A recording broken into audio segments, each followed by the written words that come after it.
डोभाल की बीजिंग यात्रा की करते हैं। आपको बता दें कि एनएसए अजीत डोभाल आज चीन के दौरे पर जा रहे हैं। ऐसा बताया जा रहा है कि बीजिंग में अजीत डोभाल जो है वो चीन के विदेश मंत्री वांग यी से मुलाकात कर सकते हैं। इससे पहले 12 सितंबर को रूस के सेंट पीटर्सबर्ग में डोभाल और वांग यी की मुलाकात हुई थी और माना जा रहा है कि इसी मुलाकात के दौरान अक्टूबर के महीने में एलएसी पर हुए डिसएंगेजमेंट का फ्रेमवर्क तैयार किया गया था और अजीत डोभाल जब अपने मिशन पर निकलते हैं तो कामयाबी के साथ ही वापस लौटते हैं। और इसी वजह से बीजिंग यात्रा को लेकर बहुत सारे सवाल पूछे जा रहे हैं। बीजिंग में डोभाल का मकसद क्या है? क्या डोभाल बांग्लादेश और पाकिस्तान जैसी जो चुनौतियां हैं उस पर चीन से मुलाकात के दौरान बातचीत करने वाले हैं? इंडिया के 007 के अगले मिशन की जानकारी आपको हमारी स्पेशल रिपोर्ट में मिलेगी।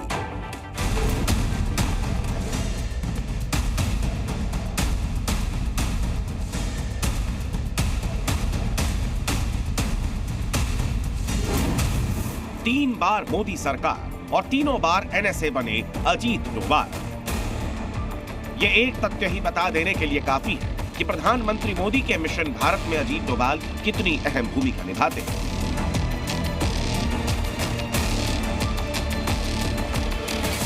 सुर्खियों और मीडिया के कैमरों से दूर रहने वाले अजीत डोभाल की चीन यात्रा को लेकर भी सस्पेंस बना हुआ है और पूछा जा रहा है कि क्या यूनुस को बीजिंग से घेरेंगे डोभाल।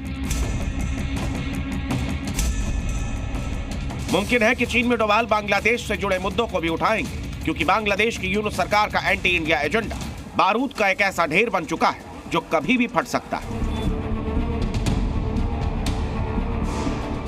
बांग्लादेश में आरसा यानी अराकान रोहिंग्या साल्वेशन आर्मी के आतंकियों को शरण दी जा चुकी है। इससे पहले पाकिस्तानी खुफिया एजेंसी आईएसआई के अधिकारी और हाईली ट्रेन्ड पाकिस्तानी आतंकी भी बांग्लादेश पहुंच चुके हैं। अगर यह आतंकी गुट ज्यादा सक्रिय हुए तो ये पश्चिम बंगाल से लेकर पूर्वोत्तर तक में आतंकवाद को हवा दे सकते हैं। बहुत मुमकिन है कि बांग्लादेश के इसी टेरर अलर्ट का मुद्दा चीन में भी उठाया जाए, क्योंकि बांग्लादेश में सेंट मार्टिन आइलैंड का मुद्दा भी चीन के लिए फिक्र का सबब बना हुआ है। एक और इशू जो डिस्कस किया जाएगा वो है जो म्यांमार के अंदर इशू है। वहां पे जो म्यांमार की आर्मी है वो इस टाइम पे लूज कर रही है और वहां पे जो मिलिटेंट ग्रुप्स हैं या जो बुद्धिस्ट ग्रुप्स हैं वो इस टाइम पे आगे बढ़ के आ रहे हैं और उन्होंने बांग्लादेश के साथ जो बॉर्डर है उसको पूरा कंट्रोल कर लिया। 271 किलोमीटर का बॉर्डर, ये भी एक इशू है क्योंकि इंडिया इनको सपोर्ट करता है। दूसरी तरफ चाइना सिर्फ अपने इंटरेस्ट देखता है। बतौर एनएसए अजीत डोभाल ने कई ऐसी चुनौतियों को पार किया है जिन्हें असंभव माना जाता था। तिकरित से आईएसआई के चंगुल में फंसी भारतीय नर्सों को रेस्क्यू से लेकर अमेरिका के साथ महत्वाकांक्षी आईसेट समझौते तक जब जब अजीत डोभाल को जिम्मेदारी दी गई तो मिशन बखूबी पूरा हुआ।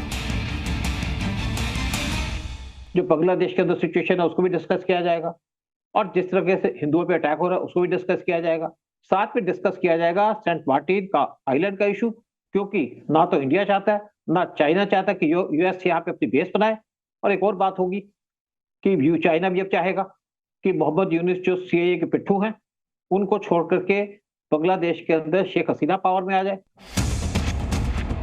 इसी वजह से उम्मीद जताई जा रही है कि बांग्लादेश को लेकर भी अजीत डोभाल चीन में कोई ठोस कदम उठाएंगे। अजीत डोभाल का बीजिंग दौरा स्पेशल रेप किया गया है, यानी एलएसी पर देप्सांग और डेमचोक जैसे मुद्दे भी डोभाल के बीजिंग दौरे पर एजेंडा का हिस्सा बनेंगे। ब्यूरो रिपोर्ट, जी मीडिया।